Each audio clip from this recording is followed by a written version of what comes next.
Hello everybody! Jen, Troy, Tim and Will from Evanescence allowed me to do Gear Showdown, so stay tuned. But more of this after the intro.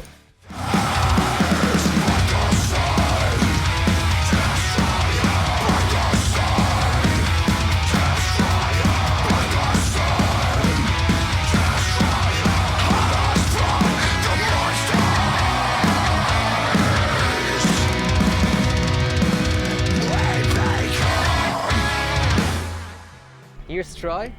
Tell us something about your guitars playing. I have 10 guitars on tour because they're all in different tunings for different songs. I am endorsed by PRS Guitars, so this is my this is a baritone. I think it's an SE. It's pretty much like the Mike Mushock model, but I have I think the pickup in it is the Mark Tremonti. All of my guitars, except for the Gibsons, have a coil tap, so I can do single coil on each guitar. Then I have a custom-made PRS 7-string, and it's got the coil tap as well. They had to custom make the pickups because they don't do 7-string guitars. So, and there's PRS's autograph on the back there. This is B. It's a standard tuning with a low B string.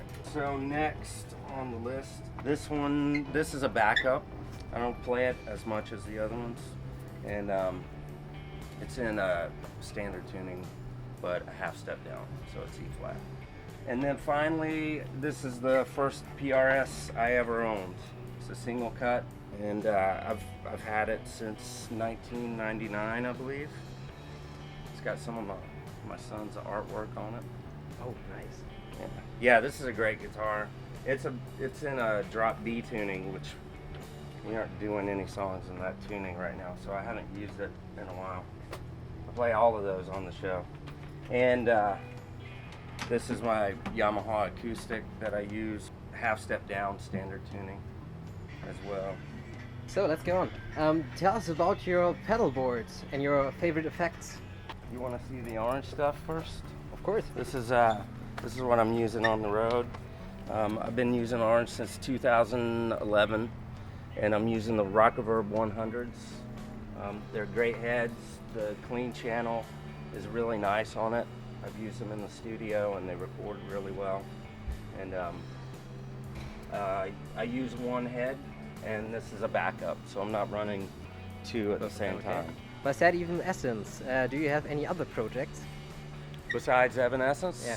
I do. I've got a couple of things. I've got some guys that we're just starting to put a project together. It's a heavier project, and we're just getting started. So I also have another cover band that I play in called Pandora's Box. Okay. And we do Aerosmith covers. Oh, nice. Yeah. I'll write the link below. Right. So, what's your favorite thing on tour with Evanescence? Touring. I love touring. I just love traveling. I like staying in hotels and being on buses. I've always loved touring, and I've been doing it for a pretty long time, so I think you have to love it to stay out here that long. So, back to the pedal board. All right. This is I think this is the Hendrix Cry-Baby. This is the reissue of the original whammy pedal. I used that on the last tour. It's still on here because I never know if we're gonna pull out the song that I use it on. I've got 2 delays. This one's set for a general, just kind of an atmospheric sound that I'll switch on and off during the set, especially for solos. I like that one. And this one's a longer delay with more effect level, so you get a lot of crazy sounds out of it. And then that's my chorus. I mostly use that on my clean channel. Overdrive pedal for solos. This is an effects looper. That's a custom-made pedal. Actually, 3 of these are made by one of my friends named Drew Foppy. I have these 4 pedals all running into this, and when it's off, it's true bypass. But I can turn on any combination. You know, I can have all of them on if I want, and if I hit that, all these effects are on. It's kind of like a poor man's MIDI pedal. I love chorus and delay on clean channel. Okay. I always have that on. And the whammy's fun. It's fun to play with. And then I've got a noise suppressor over here just to, I'm using high gain. So that helps with the noise in between notes. No feedback, stuff like that. And I actually adjust this during the show depending on which guitar I'm using and how much feedback I want to get. So I'll turn it down for some songs. And my EQ pedal, I kick that on and off during the set too, just to, I've got a bell shape around 1K. That's a sweet spot on the orange for me. So, and then a tuner. That's pretty much it. Cool. Thank you. Yeah, thank you, man. So hello, it's Will. Tell us about your gear. This is ground control right here. This is where we launched the space shuttle. Come on up. That's tape. Tape is amazing. It fixes everything. Politics, it fixes relationships, it fixes everything. Because I'm using a Pearl Music City custom reference pure kit. Say that 10 times fast. Okay. So, but basically what this is that with Pearl, they've got this thing called Music City Custom. And they've got like 65 different finishes that you can get in either the regular reference or the reference pure model lines. And they'll have, if you order it, they can have it to you in 2 weeks. So it's really cool. So this is one of those. It's the chrome finish, which I think is really rad. I love the reference stuff. I played the regular reference before, and now I got the reference pure, and these are a little thinner than the regular reference shells. Cool thing about the reference, if you don't know, is what they did was they did a study over the course of about 18 years. Okay. And they decided, it's like, obviously different types of wood have different types of, tonal variances. So for example, maple being, a little more, having more attack, more cut, that kind of thing. Birch sort of being more mid-rangey, and the mahogany being more, carries a lot of low end. And you know this from like guitars are made out of different types of wood like that. So what they did was they went through and they went through and did these tests, and basically the higher pitched drums, the higher toms, 8s, 10s, 12s, they have more maple in the makeup. That's a 12, so that's got, I think, 4 plies of maple and 2 plies of birch. And as you go down, the wood's changed a little bit. So this has a little bit of birch in it, which is a 16, and this is an 18, and that has even less birch and mostly mahogany in these two. Also what they did was they experimented with the bearing edges, and where like the higher toms you need more tack, so they've got a 45-degree bearing edge. It's sharper, so you get more tack. Okay. And in the lower drums, they're rounded bearing edges, so there's more head contacting with the drum, so you get more of a lower tonal frequency. The same with the kick drums, and the kick drums are all mahogany. Those are 22s. And then I'm using the Pearl Demon Drive chain drive pedals, and that's an E kick right there. Okay. Electronic kick drum. So I've got a full electronic kit within the regular kit, and what these are is these are electronic, they're pads. Like bass drops? Yeah, well, there are all kinds of stuff. So sometimes I have, it could be a snare, it could be a bass drop. Nice blast. Okay. Stuff like that. I can change it up. I can make them bongos, which I do in one song. Okay. And they're called true tracks. So basically you can outfit an acoustic drum with one of these pads and turn it into an electronic drum.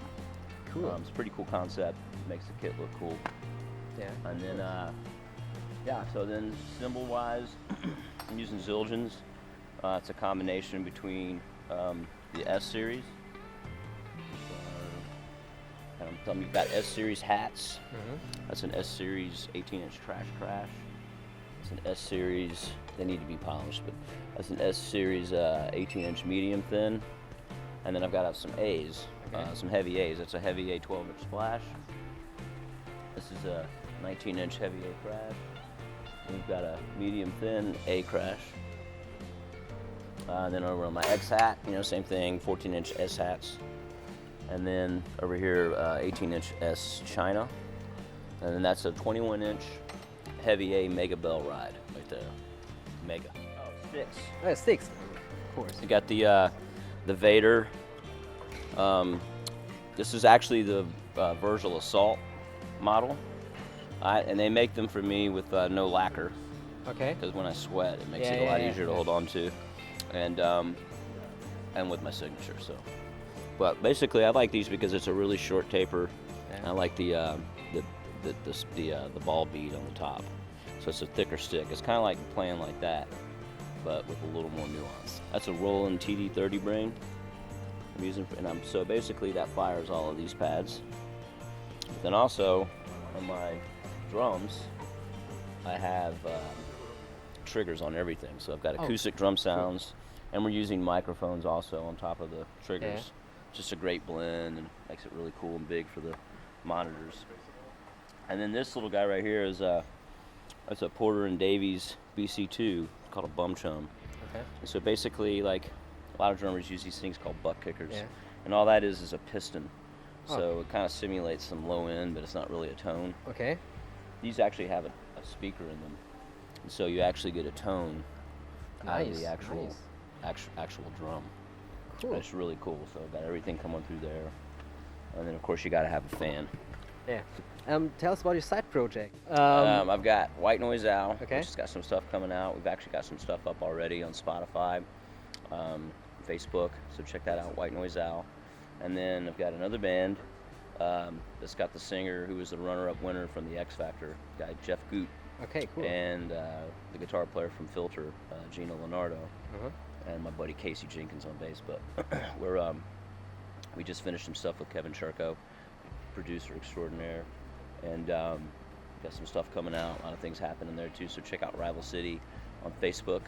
And we've got a couple tunes up on Spotify, but I wrote the link below. Yeah, we're gonna. That's the song that's on there now is kind of mellow. We've got some other kind of more progressive stuff that we're gonna be adding up pretty soon. Cool. And both bands have just shot videos, so we'll be be putting those out pretty soon. And White Noise Owl is a really cool thing as well because it's got the bass player from Snot, John Feinstock, and then Pete Murray on vocals, who's from Ultra Spank and Low Pro, and then our buddy Chris, who's a fairly newcomer but amazing guitar player, playing guitar, and that's really cool, man. We're excited about all of it. You know, there's a lot of things happening with both bands. So. Okay, thank you very much. Thank you, buddy. So hello, this is Jen. Your guitar steer amp. Tell me something about it. Okay, follow me. So here we have a lot of guitars, and my major guitar that I love so much is this white RG. It's tuned in drop D tuning, and it's actually a total standard guitar. It's nothing special, nothing wow, only customized. It's just a regular guitar. And I play it on a lot of songs, and I really, really love it because it never goes out of tune. Someday we played Dirty Diana, and I went on stage holding the guitar like this. Okay. And it wouldn't break. And it's still in tune, and I love it. It's awesome. Amazing. Of course, I have to play a 7-string guitar. I'm playing Ibanez guitars, and it's another white guitar. I don't know why I have 2 white guitars, but I like to call her La Bitch. She's a little bit, complicated, but she's awesome. I love her. And that's actually my only 7-string guitar that I have. It's a Universe Steve Vai model, and it's just awesomeness. Another one that I use a lot would be, I have 3 baritone guitars, which means they're tuned from B to B. I have one in the drop tuning as well. These ones are equipped with incredible Fishman pickups. I'm so happy that I discovered this company. They made the best pickups ever. And yeah, that is for most of the songs. It's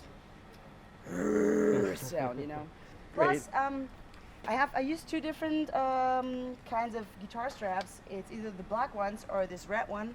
I have 2 of the red ones, Richter straps, and a lot of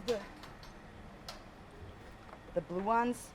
I have my name on it, which is pretty rad. I love it. You can't buy it though. That's why it's so special. This is another guitar that's a spare guitar. I don't use it on this tour. It's drop D tuning. I like the neck pretty much. It's out of the Uppercut series. It's called an FR model with bare knuckle pickups. It has a pretty rad sound, but so far I'm playing so much on that RG that I didn't feel the use to play this one. So, and amps, we do play Engel amps. I'm in the Engel company and family, and it's just friendship, and I love those amps. And I worked with them since 800 years. So I started out playing the Fireball, but changed to the Powerball like a few years ago. So this is the amp I'm playing, the actual amp. This is a spare one, which is actually like a toy holder. I always keep gifts from fans, and this one is awesome, this one is awesome, and they're always with me on stage. I love it. Usually I play the Line 6 wireless system, the Relay G75, but sometimes when we're on, like if it's possible, I like to go on wire, which is my company called Cordial Cables, and they just gave me this red metal cable. It looks fucking red, and I so love the tone of the cable, so I'm playing these tonight. Plus, I'm doing playing a Helix pedal board, but I only use it as FX loop, which means I'm not using the preamp sounds, the modeling sounds in there. I just run the effects, and that little thing is very important to me because it is called simple pitch. You can either switch it off, switch it on, and it helps a lot with all the different tunings. So this is like, for example, I play this song in gain, which is the third channel, because my pedal board also selects the different channels on my amp back there. Okay. And if I have to play the solo, I just step on here, add some more delay and chorus and hall, and yeah, that's pretty much it. I love this pedal. It has everything that I need, and it is just awesomeness. So, you have a lot of endorsements called. Which one? Well, like I said, I play Ibanez guitars, Yeah. Engel amps, Line 6 wireless, Line 6 Helix pedal board, Cordial cables. Maybe you can see this. In-ears? Okay. I love it. It's so cute. It's a German company called In-Ear Communication, and they did these for me. Plus, I'm playing the Dario strings, and thank you, Spider. You're such a good tech.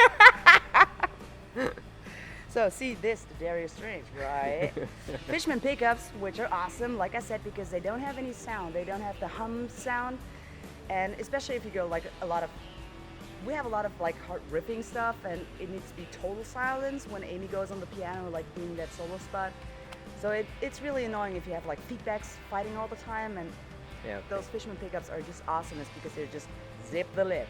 I play, this is not an endorsement deal though, but I play Pig Boy Carbon. Is it Pigs. Holländish? No, it's from Japan, to be honest. They're made in Japan, and they were just, I don't know.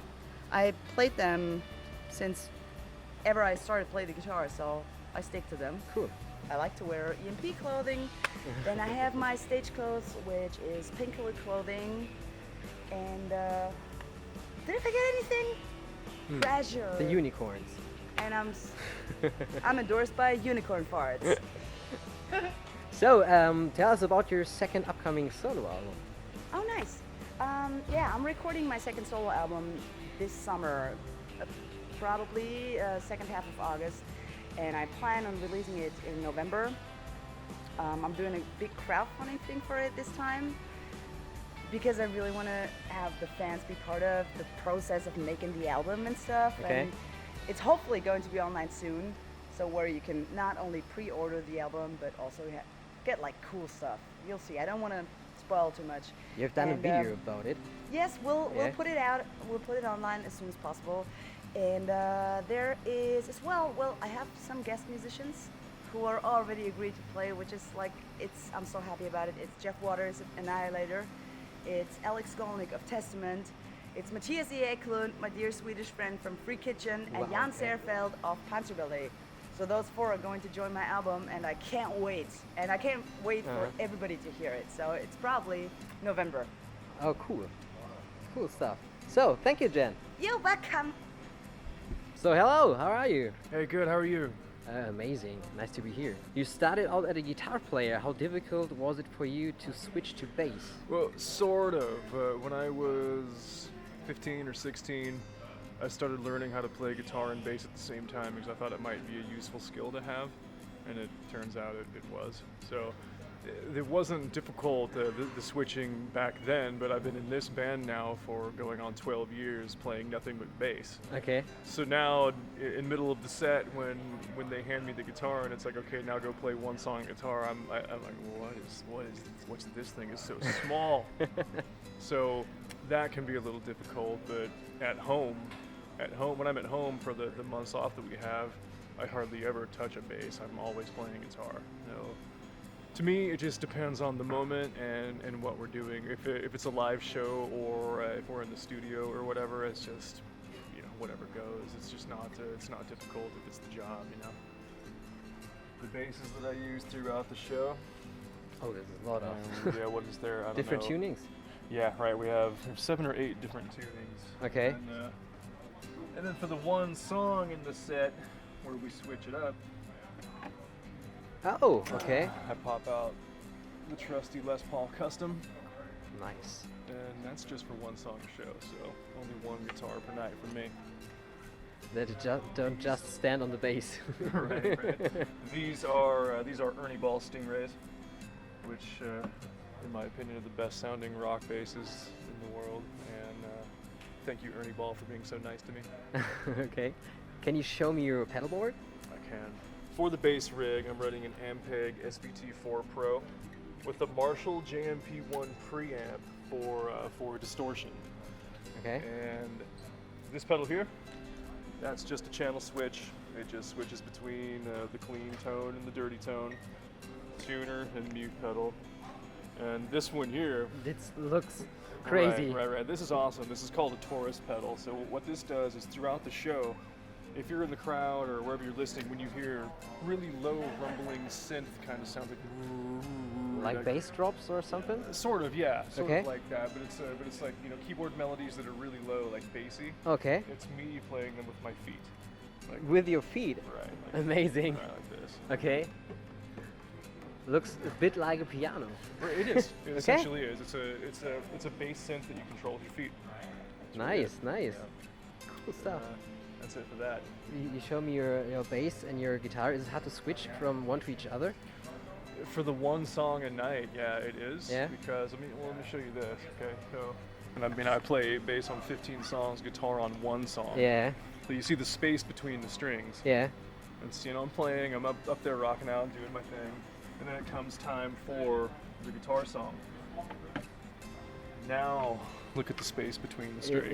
Yeah. And I understand. so I'm used to like this big gap between the strings, and I have all this wiggle room, and then you hand me the guitar, and I have to get in there, and it's just so small that for the first, 10-15 seconds of the song, it's like, Okay. okay, this is weird. But You play the bass with the pick, or you tap, or what are you doing? with the bass, I play with the pick and fingers. Okay. Here's my amp rack, and in here we've got Ampeg SVT4 Pro. That's the head that I play the bass out of, and I've got an SVT8 for backup. If this one goes down, we plug into this one and just go off of that. And here are my two Marshall JMP1 preamps. I use these for the distorted tone that you hear for most of the set that we play. Okay. And that's my whole rig. That's Okay. it. Cool. So, thank you a lot. You're very welcome. I hope you enjoyed this video as much as I do. And thanks to Jen, Tim, Troy and Will. So, please subscribe and check out my other social media stuff. Have some fun and we see us. Bye. Remember who you are.